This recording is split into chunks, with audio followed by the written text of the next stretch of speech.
날씨를 이해하는 데 있어 가장 본질적인 출발점은 왜 날씨는 서쪽에서부터 변하는가라는 질문이다.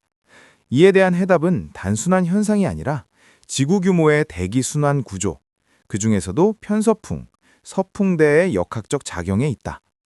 편서풍은 단순히 서에서 동으로 부는 바람이 아니라 남북으로 크게 굽이치며 사행하는 지구를 순환하는 거대한 공기 흐름이다. 이 흐름 위에 저기압과 고기압이 탑승하듯 이동하면서 우리가 경험하는 날씨 변화가 발생한다. 즉, 날씨는 개별적인 사건이 아니라 편서풍이라는 거대한 컨베이어 벨트 위에서 전개되는 연속적인 과정이다. 이러한 맥락에서 날씨는 편서풍이 부리는 마술이라는 표현은 결코 과장이 아니다. 고기압과 저기압의 생성, 이동, 소멸은 모두 편서풍의 경로와 진폭에 의해 결정되며 특히 편서풍이 크게 사행할수록 기압계의 정체와 급변이 동시에 나타난다. 예를 들어 이동성 고기압이 한반도 상공에서 빠르게 이동하지 못하고 정체할 경우 하강 기류가 강화되면서 공기가 지표면으로 눌리고 압축된다. 이 과정에서 기온은 상승하지만 동시에 대기는 정체되어 미세먼지 축적이나 건조 현상이 심화된다. 즉, 맑고 따뜻한 날씨 이면에는 정체된 대기라는 또 다른 위험 요소가 공존하는 것이다. 이러한 대기 역학은 계절 현상에도 직접적으로 반영된다. 대표적인 사례가 바로 벚꽃 개화 시기 예측이다. 흔히 활용되는 600도 법칙은 단순한 경험칙처럼 보이지만 실제로는 누적 기온이라는 연력학적 개념에 기반한다. 겨울 이후 일정 수준 이상의 누적 온도가 확보되면 식물의 생리적 활동이 촉진되고 그 결과 개화가 이루어진다. 실제로 3월 중순 이후 기온 상승 패턴을 고려했을 때 남부 지역, 특히 경남 창원의 개화 시점이 3월 23일 전후로 예측되었고 이는 상당히 높은 정확도로 현실과 부합했다. 더 나아가 만개 시기 역시 약 일주일 후로 예측되며 이는 기온 상승 곡선이 비교적 안정적으로 유지되었음을 의미한다. 결국 600도 법칙은 단순한 경험이 아니라 기온 누적과 생물 반응 간의 인과관계를 설명하는 유효한 모델이라 할 수 있다. 지역별로 보면 제주도는 항상 가장 먼저 봄의 신호를 전달하는 공간이다. 이는 단순히 위도가 낮기 때문만이 아니라 해양의 영향을 강하게 받는 기후 구조 때문이다. 해수는 대기보다 연용량이 크기 때문에 온도 변화가 완만하고 이로 인해 겨울 이후 빠르게 따뜻한 환경이 조성된다. 동시에 고기압 영향권에서는 하간 기류가 형성되어 공기를 압축하고 기온을 더욱 상승시키는 효과가 나타난다. 하지만 이러한 조건은 대기의 순환을 억제하여 공기 정체를 유발하기도 한다. 즉, 따뜻함과 정체성이라는 상반된 요소가 동시에 존재하는 것이다. 이러한 대기 역학은 주말 야외 활동에 매우 유리한 환경을 제공한다. 다만 올해는 전반적인 기온 상승으로 인해 개화 시기가 평년보다 앞당겨졌고 일부 지역에서는 이미 만개 단계에 도달했을 가능성도 있다. 이는 단순한 계절의 조기 도래가 아니라 장기적인 기후변화 흐름 속에서 이해해야 할 현상이다.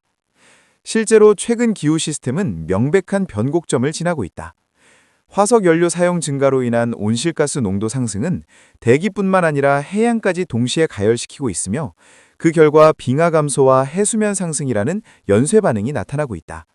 특히 2015년부터 2025년까지의 기간은 관측 역사상 가장 높은 기온을 기록한 시기로 평가되며 이는 단순한 변동성이 아닌 구조적 상승 추세를 의미한다.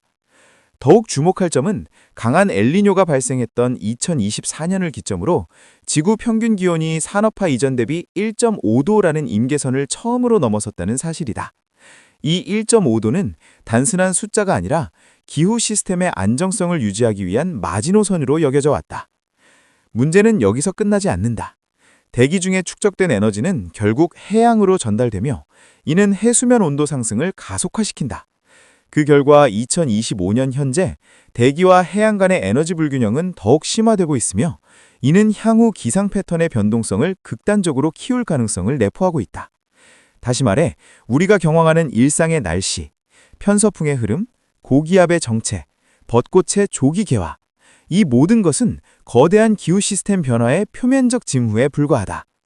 결론적으로 날씨는 더 이상 단기적인 현상으로만 해석할 수 없다. 편서풍이라는 동력학적 주고, 누적 기온이라는 연력학적 지표, 그리고 온실가스 증가로 인한 기후 시스템 변화가 서로 얽히며 하나의 복합적 현실을 만들어내고 있다. 우리가 체감하는 따뜻한 봄날조차 그 이면에는 구조적 변화와 잠재적 위험이 동시에 존재한다는 점을 인식해야 한다. 이러한 흐름을 한 단계 더 확장해 보면 우리가 마주하고 있는 문제는 단순히 날씨의 변화가 아니라 대기 순환 체계 자체의 재구성이라는 점이 더욱 분명해진다. 특히 편서풍의 사행, 물결 모양의 흐름이 점점 더 커지고 느려지는 경향은 단순한 우연이 아니라 북극과 중위도 간의 온도차가 줄어드는 구조적 변화와 깊이 연결되어 있다. 온도차가 줄어들수록 제트 기류의 속도는 약해지고 그 결과 기압계는 빠르게 이동하지 못한 채 특정 지역에 오래 머무는 정체성 패턴을 강화한다. 이 정체성은 날씨의 양극화를 만들어낸다. 한쪽에서는 장기간 맑고 건조한 날씨가 이어지며 가뭄과 산불 위험이 커지고 다른 한쪽에서는 같은 지역에 비가 집중되며 홍수와 같은 재해가 발생한다. 즉, 과거처럼 고르게 분포된 날씨가 아니라 극단적으로 치우친 날씨 분포가 새로운 표준으로 자리 잡고 있는 것이다. 이는 앞서 언급한 다음 주 강수 패턴, 남부 집중형, 중부 확산형과도 정확히 맞물리는 현상이다. 특히 주목해야 할 점은 이러한 변화가 생태계의 시간 구조까지 흔들고 있다는 사실이다. 벚꽃 개화 시기의 앞당김은 단순히 봄이 빨리 오는 낭만적 변화가 아니라 생물학적 리듬의 교란을 의미한다.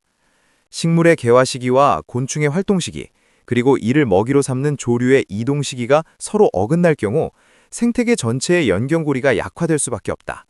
즉, 600도 법칙이 여전히 유효하더라도 그 결과가 의미하는 바는 과거와는 전혀 다른 맥락에 놓이게 된다. 더 나아가 해양의 역할은 점점 더 결정적으로 변하고 있다. 대기가 흡수한 열 에너지의 상당 부분은 결국 바다로 이동하는데 이 과정에서 해수면 온도가 상승하고 해양의 열 저장 능력이 한계에 가까워진다. 문제는 이 축적된 열이 다시 대기로 방출될 때 발생하는 피드백이다. 이는 태풍의 강도 증가, 강수량의 급격한 확대, 그리고 계절 경기의 분계로 이어진다. 결국 바다는 단순한 완충장치가 아니라 기후 변동성을 증폭시키는 에너지 저장소이자 방출원으로 작용하게 된다. 이러한 맥락에서 보면 우리가 경험하는 서쪽에서 다가오는 흐림과 비조차도 단순한 기상현상이 아니다. 그것은 편서풍의 경로 변화, 해양 온도 상승, 그리고 대기 에너지 불균형이 맞물린 결과이며 하나의 사건이 아니라 연쇄적인 과정의 일부다. 다시 말해 오늘의 비는 어제의 해수온 상승과 연결되어 있고 내일의 폭염과도 이어질 수 있는 연속적 기후 사건의 한 단면이다. 결국 중요한 것은 해석의 관점이다. 과거에는 날씨를 예측하고 대비하는 대상으로만 보았다면 이제는 그것을 구조적으로 이해하고 대응 전략을 재설계해야 하는 시스템으로 인식해야 한다. 예를 들어 농업에서는 단순한 파종 시기 조정이 아니라 품종 자체의 변화가 요구될 수 있고 도시에서는 배수 시스템뿐만 아니라 열섬 현상을 완화하는 구조적 설계가 필요해진다. 이는 기상정보가 더 이상 참고자료가 아니라 사회 전반의 의사결정을 좌우하는 핵심 변수로 작용하고 있음을 의미한다. 결론적으로 편서풍에서 시작된 논의는 단순한 바람의 문제가 아니라 지구 시스템 전체의 재편성으로 이어진다.